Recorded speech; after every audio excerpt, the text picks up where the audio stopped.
salut, c'est Version Française, votre magazine de la mode, de la déco, du design, de la culture, du chic, quoi, à la française. Et ceux qui en parlent le mieux, ce sont les étrangers, non? Natürlich.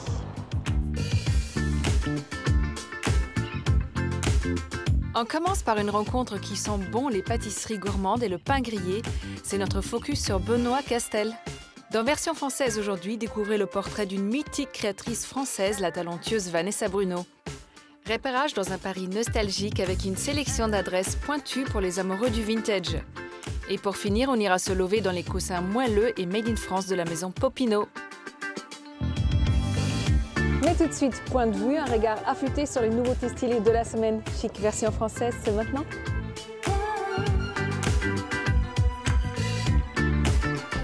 Maison Aimable est une petite boutique cachée dans une discrète rue du 11e arrondissement de Paris. Et elle porte bien son nom. Ici, la propriétaire vous accueille avec le sourire et vous file tous ses conseils déco. Suspension végétale, lanterne à la touche vintage, jolies bougies et vaisselle en émail, vous trouverez tout pour vous refaire un intérieur cosy. La cité de la mode et du design, aussi appelée Les Docks, ce vaisseau vert aux allures futuristes posé aux abords de la Seine cosmopolite et branchée. Étudiants modeux, fous de restauration veggie, oiseaux de nuit hipster, Les Docks rassemblent tout ce beau monde. Le lieu où il fait bon traîner sa dernière paire de baskets en vogue. Paul de Vallange dresse le portrait des personnages et des institutions qui, selon lui, incarnent le tout Paris d'aujourd'hui. D'une subjectivité totale et assumée, ce petit livre toujours drôle se lit avec gourmandise. Piquant mais pas méchant pour autant, l'auteur déborde de tendresse pour beaucoup de people dont il parle, et nous, on rit et on redemande. À 2 pas de la rue des Martyrs, la boutique blanche et pure de Pierre Bonchereau regorge de couleurs et de formes. L'indispensable du jour, c'est un bouquet fraîchement sorti de là, à offrir ou à s'offrir. Oui, il ne faut pas oublier de se faire plaisir. Pensés comme de vraies compositions artistiques, ces bouquets haute couture sauront donner la touche chic et délicate qu'il manque à votre maison.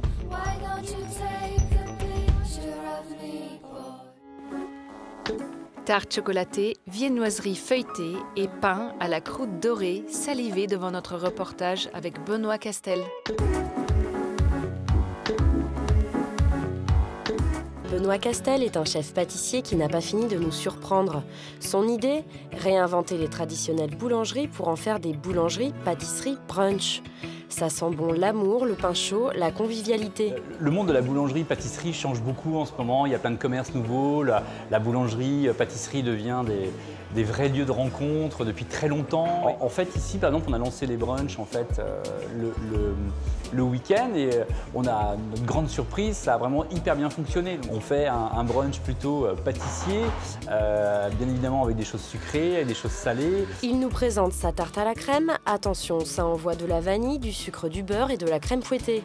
Un fond de sablé vanille, donc bien cuit, bien torréfié. Donc la pâte sablée, on la cuit à environ 150 degrés, au four ventilé, gentiment, pendant environ 25 minutes. À l'intérieur, j'y ai mis une crème onctueuse, une crème pâtissière onctueuse à la vanille, donc une crème avec du lait entier, de la vanille gousse, et en fin de cuisson, on y rajoute un petit peu de beurre. Bien évidemment, donc une fois qu'elle est refroidie, on la lisse pour qu'elle ait une texture qui soit bien onctueuse. Puis après, j'ai réalisé donc la tarte à la crème avec donc la chantilly sur le dessus, qui est un mélange de crème liquide et de crème épaisse. Cette chantilly, j'ai mis donc crème liquide, de la crème épaisse, encore de la vanille gousse, du sucre, légèrement monté au batteur. C'est préférable de la finir juste avec un petit coup de fouet dans le batteur. Puis après, j'ai poché en fait cette crème chantilly à l'aide d'une douille cannelée et d'une poche. J'y ai parsemé joliment les petites signatures, un petit peu de feuilles d'or.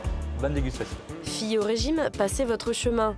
Côté boulangerie, Benoît Castel récidive en rajoutant à ses pains un supplément d'âme, des fruits secs et des nouveaux produits haut de gamme. Donc, une autre de mes spécialités, c'est le pain du coin. C'est un pain que j'ai créé en fait sur une base de levain. C'est un mélange de farine donc de tradition, de farine de meule. Dedans, il y a également du miel et il y a aussi un ingrédient essentiel en fait qui est le sel, mais c'est un sel qui vient d'État de Washington, qui s'appelle le sel de Salish, qui est un sel fumé et qui donne au pain un côté un peu boisé, fumé, hyper agréable en fait. Voilà. Donc c'est des pains ce qu'on appelle des pains de garde, hein. C'est des pains que vous pouvez garder pendant 2-3 jours sans aucun souci. Benoît n'est pas né de la dernière fournée de pain. Avant d'en arriver là, il est passé par de nombreuses maisons de prestige. Après avoir travaillé dans des belles maisons parisiennes, hein, comme la Grande Épicerie, Le Bon Marché, où j'étais chef pâtissier pendant 8 ans, Hélène Darroze, Jean-Louis Cos, c'est vrai que c'est des maisons aussi qui donnent envie à se réaliser en fait. C'est vrai que c'est des maisons où on apprend tellement, c'est des jolies maisons où on se fait notre culture gastronomique. Et puis voilà, en fait, c'est vrai qu'à un moment donné, m'a pris aussi l'envie de créer enfin, une entreprise et de se lancer dans l'entrepreneuriat. Lancer des boulangeries-pâtisseries aussi innovantes que goûteuses, oui, mais en plus avec un certain goût pour la décoration. Tout le décor initial de la boutique, on a tout gardé, voilà, c'était vraiment un côté presque récupération en fait. Voilà, les meubles que vous avez derrière, en fait, c'est des vieux meubles de pâtisserie qu'on a pu retrouver. Vraiment tout a un sens et c'est hyper important aussi, ça donne de l'âme en fait aux endroits. Voilà, on a trouvé au fur et à mesure les éléments de déco. Voilà, le mur en briques était là, l'IPN, la poutre métallique était là. Voilà, c'est vraiment le lieu revit avec ce lieu d'origine et ses ouvertures d'origine. Le credo de Benoît, le simple poussé à l'excellence, et c'est une recette qui fonctionne. Que ce soit pour ses pains granola ou ses bobos au rhum, ses produits sont bons et ludiques. Alors gardez le ventre vide et courez goûter la tarte à la crème et sa chantilly nuageuse qui vous emmènera au 7e ciel de la gourmandise. Vanessa Bruno, c'est la reine de la mode délicate et poétique, une mode nature et sophistiquée. Et c'est à découvrir tout de suite dans Version française.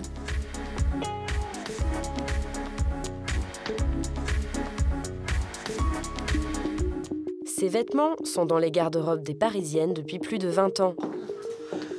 Peut-être avec un sac... Une histoire d'amour entre Vanessa Bruno, créatrice de mode, et les femmes de son temps qu'elle habille si bien.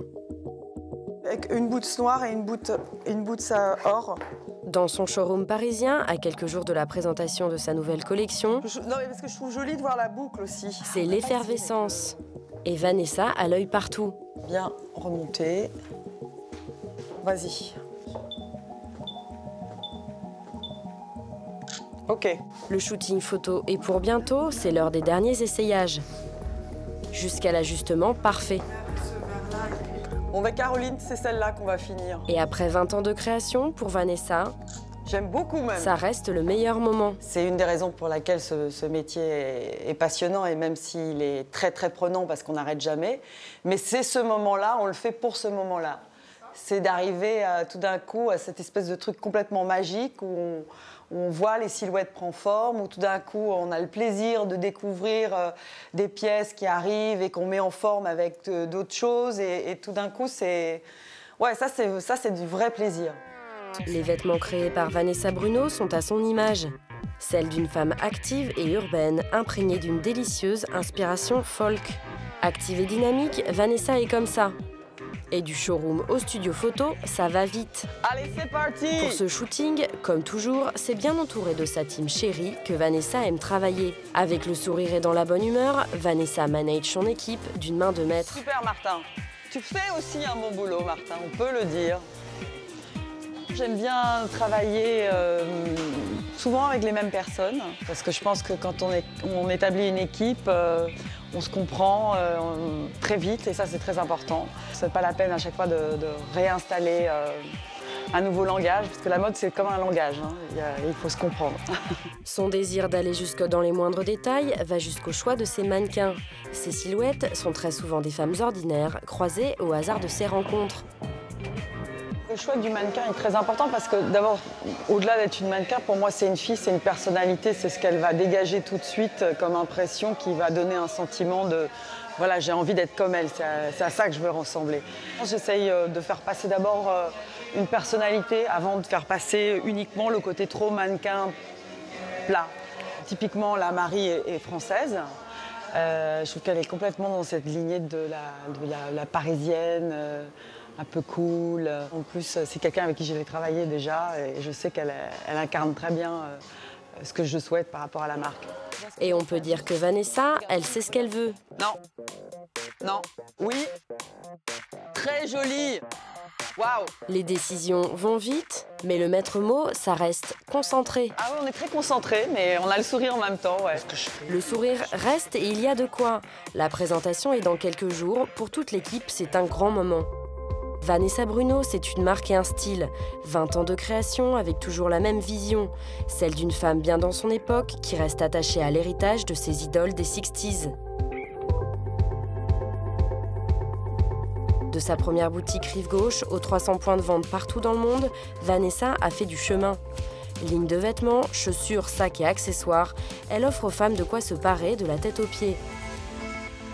Fidèle à elle-même et au style cosy de la marque, la présentation presse de Vanessa se fait dans l'intimité de l'une de ses boutiques, mais pas n'importe laquelle. C'est surtout le lieu. Le lieu est vraiment superbe, c'est une très belle boutique. Elle est vraiment centrée parfaitement par rapport à la Fashion Week puisqu'elle est rue de Castiglione. Donc ça a été une des raisons. Puisqu'avant je faisais des défilés, effectivement les défilés impliquaient beaucoup plus de place, un lieu beaucoup plus grand. Et là finalement c'était parfait, c'était de la bonne taille au bon endroit. Pourtant, le lendemain, dans la boutique de la place, il n'y en a plus beaucoup.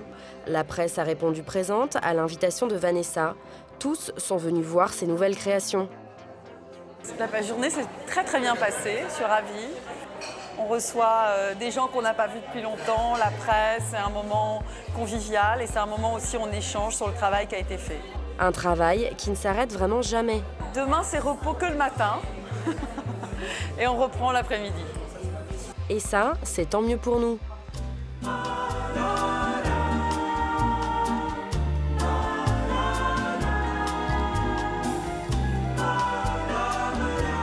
Bonjour Vanessa. Bonjour. On m'a dit que j'allais vous trouver ici. Vous êtes très zen en pleine Fashion Week. Oui, non, en préparation, juste avant les ventes et juste avant la présentation de la collection. Bon, vous avez le temps pour faire un petit entretien? Absolument, Super. on y va. On y va. Merci beaucoup d'avoir accepté d'être dans notre émission parce que je sais que vous vous faites plutôt rare dans les médias. C'est gentil, mais bon, en même temps, l'invitation avait l'air tellement sympathique, j'ai dit allez, oui, on le fait. C'est quoi votre regard en tant que professionnel, en tant que styliste, sur les collections à répétition, les designers qui subissent une pression pas possible? On doit, quand on a la chance, comme moi, d'être indépendante, d'être une maison indépendante, au moins être honnête en disant mais je fais ce métier pourquoi? Et pour qui d'abord? Et moi, je le fais avant tout pour mes clientes. Vous êtes tombée dedans quand vous étiez petite, oui. Vanessa. Votre papa avait des marques de mode, Emmanuel Kahn ou autre. Oui. Votre maman était mannequin, danoise. Oui. La biculturalité et puis le fait de naître dedans, ça vous a apporté quelque chose, une envie ou ça vous a donné un élan? Vous vous êtes dit, voilà, je peux faire comme eux? Je pense qu'effectivement, je suis d'une culture cosmopolite. C'est ce que je dis toujours. C'est pour ça que je pense que mes vêtements plaisent aussi, pas seulement en France, mais ils plaisent aussi bien au Japon, aux États-Unis, dans les pays du Nord. Finalement, ce que mes parents m'ont donné, c'est qu'ils étaient les précurseurs, ce qu'on appelait à l'époque du prêt-à-porter. Et finalement, quand je revois à l'époque, il y avait une telle légèreté, il y avait une telle insouciance. Ils abordaient ça, mais vraiment de façon complètement directe par rapport à ce qui se passait. Il n'y avait pas du tout ce poids du business qu'on a aujourd'hui. Et c'est peut-être cette espèce de fraîcheur que j'essaye toujours de retrouver, en tout cas dans ma conception de mon travail et des collections. À 24 ans, vous aviez 24 ans quand vous avez créé la maison, vous avez commencé avec une espèce de fraîcheur, d'inconscience. Vous dites, voilà, je me lance, j'ai envie de faire ça. Oui. Et puis, boum, vous avez créé le Kaba, qui a fait un tabac incroyable. Ouais. Je pense que dans mon idée, quand je me suis lancée, j'avais besoin de m'exprimer en tant que jeune femme à l'époque sur comment j'appréhende la mode, comment je me vois habillée au quotidien, comment je porte un sac. Et le sac, c'était ça. Le sac Kaba, c'était ça. Il a ce côté finalement qui s'ancre dans la vie active tout en étant ludique. Parce qu'avec ses paillettes, mais tout en étant pratique, avec sa toile, qui est une vraie toile à bateau. Enfin, c'est vraiment et tout. D'ailleurs, je tiens à le dire, c'est très important. Tout est fabriqué en France depuis toujours. C'est vraiment un produit 100% français. On se sent bien dans vos vêtements, on est à l'aise. J'espère. Ce sont des basiques intemporels. C'est vrai qu'on peut porter des collections d'il y a longtemps, toujours maintenant. Oui. Mais quand même, chaque année, il faut que vous vous renouvelez et vous apportez autre chose. C'est très important, ça. Oui, mais c'est Je pense que c'est, encore une fois, c'est pour moi, le bon style, c'est savoir définir son allure. Quelle est votre allure? Les codes. qui font que tout d'un coup, la bonne coupe d'une veste, d'un pantalon, d'une chemise qui vous correspond. Donc ça, j'aime travailler.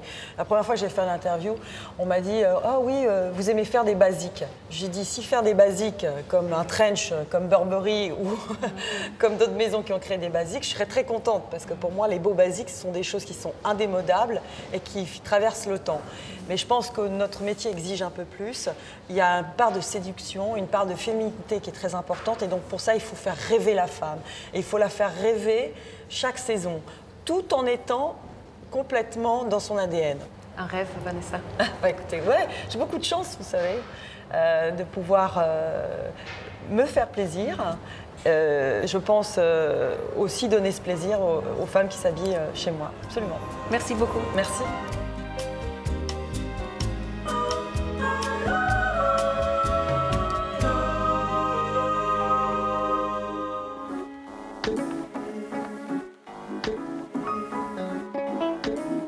Un resto où l'on se sent comme chez maman, un barbier vintage et une roller party façon La Boum à découvrir maintenant, ce sont nos adresses nostalgiques à Paris.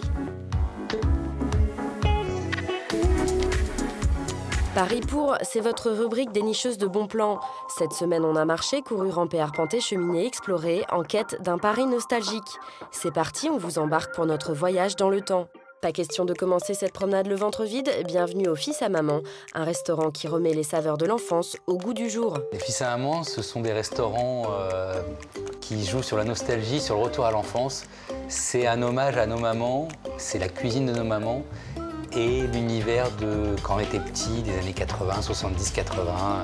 Un univers régressif et bon enfant que l'on retrouve dans l'assiette. Risotto de coquillettes, croquettes de Babybel, cordon bleu et toutes sortes de bons petits plats, ambiance dimanche chez maman. Alors dans les plats, il y a une partie nostalgie, les plats de notre enfance, les plats du mercredi midi quand nos copains venaient à la maison, mais qui sont tous remis au goût du jour avec des produits frais, avec des produits un peu plus travaillés, vraiment des produits un peu plus haut de gamme. Et puis il y a toute la partie maman avec tous les plats en sauce, tous les plats qu'elle faisait quand elle recevait à la maison. Des mamans mises à l'honneur dans un livre de recettes et une fois par mois en cuisine du restaurant.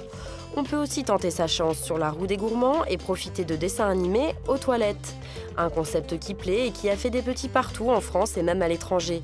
Grenoble, Bruxelles, Hong Kong, partout l'idée séduit les grands enfants gourmands que nous sommes. Après ce retour en enfance, place à un moment de virilité. Direction Alex Haircut, un lieu qui perpétue une tradition un peu disparue, celle du barbier et coiffeur à l'ancienne. Pas loin de Pigalle, ce salon à l'ambiance vintage accueille férus de coiffure rétro et amateurs de belles barbes. Les prestations sont assurées par 3 adeptes du travail bien fait. Ici, c'est men only, mesdames, admirez ces beaux barbus de derrière la vitrine. L'idée, c'est avoir, on va dire, l'équivalent d'un boudoir pour femmes, mais pour hommes, un endroit où on peut se retrouver entre mecs et puis s'accorder un moment, nous aussi, de plaisir.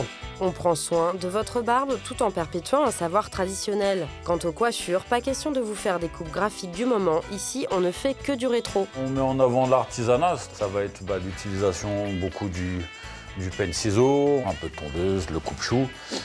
Et vraiment être spécialisé dans la coupe rétro. Déco, bière, musique des années 60, tout y est. Ils viennent autant pour la musique que pour se détendre, que pour nous entendre raconter des conneries, quoi. À en croire le succès du salon, on vous garantit ici un moment au poil entre hommes. Pour notre dernier bon plan, on vous invite à ressortir vos patins et vos souvenirs d'adolescence. Des rollers sur une piste de danse, des boules à facettes, ça vous rappelle quelque chose? Le Rollover Club est un événement mensuel qui dépoussière la roller party, loisir en vogue des années 70-80. Et à peine lancée, la manifestation a beaucoup de succès. Je pense que ce qui plaît là-dedans, c'est le côté fun, dynamique et populaire. Et puis il y a certainement aussi ce qui plaît, l'imagerie un peu que les gens ont en tête, un retour un peu à une adolescence. Roller Girl dans Boogie Night, c'était votre idole ou votre fantasme? C'est le moment de l'imiter ici à la Cigale, que vous soyez pro ou débutant. Mais si la roller party est héritée des années disco, le but, c'est aussi d'actualiser le concept. Dans le nom Roller Party, il y a un côté rétro, quoi qu'il arrive. Mais l'idée, c'est vraiment d'avoir, justement une esthétique quand même hyper contemporaine. Et ce côté contemporain, il passe en grande partie par les DJ, qui proposent une musique éclectique et électrisante, pour un public de tout âge et de tout horizon. Alors vive les rollers, vive les boules à facettes, et vive la nostalgie à Paris.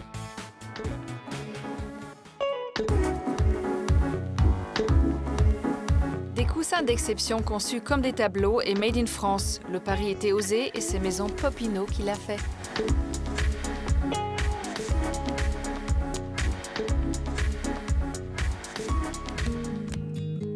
Maison Popinot, c'est des coussins et 2 personnes, Aurore la créative et Richard le communicant. En couple, en affaires comme dans la vie, ils ont créé leur affaire en 2015 dans un esprit Géométrique et coloré.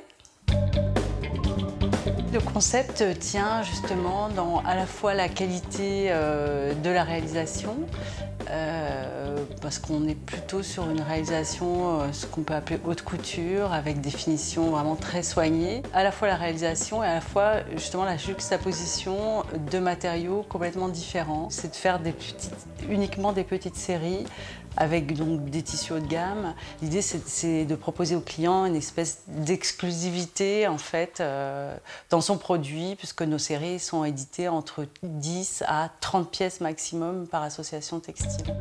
Des éditions très limitées donc, et pour ces créations, pas de concept alambiqué, c'est une affaire de coup de foudre.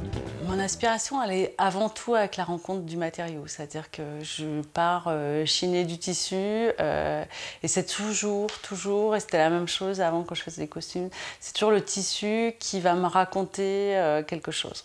Jamais je me dis je vais faire un coussin dans les bleus ou dans les verts. C'est toujours un tissu, d'un seul coup j'ai envie de travailler ce tissu-là, donc je lui cherche des camarades dans les autres tissus. Et donc ça c'est la première étape. Des tissus aussi bien sortis tout droit des plus grandes maisons françaises que des étoffes vintage ou fantaisistes. On s'interdit rien, quoi. On est avant tout à la recherche de tissus quand même plus précieux, donc ou anciens ou venant de la haute couture, mais voilà, qui ont quelque chose une personnalité un peu plus présente. Aurore a beau se laisser transporter par ses élans créatifs, elle n'en oublie pas moins sa démarche éco-responsable. On fait de la récup, mais haute couture s'il vous plaît, et on minimise les chutes qui ne servent pas.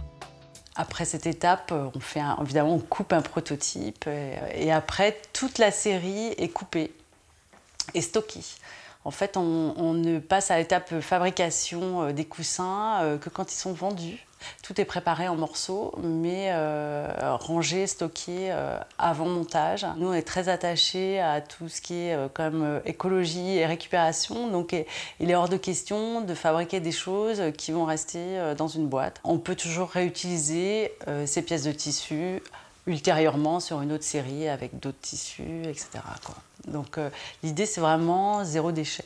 Alors oui, les coussins Maison Popinot sont beaux, français, écolos et graphiques, mais ils sont aussi un moyen efficace pour se démarquer. Tous les coussins carrés sont fermés avec un petit nœud en gros grain fixé sur le coussin par un rivet avec une petite pastille en cuir qui est cirée sur la tranche.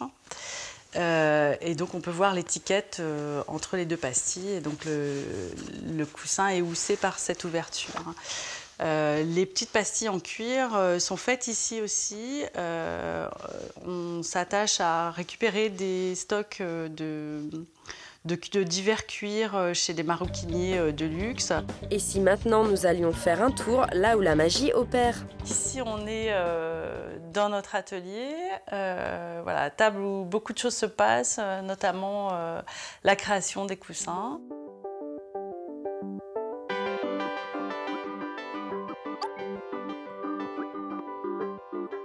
Il y a une phase comme ça d'étude des matériaux les uns avec les autres, déjà pour tester les couleurs ensemble et les matières ensemble.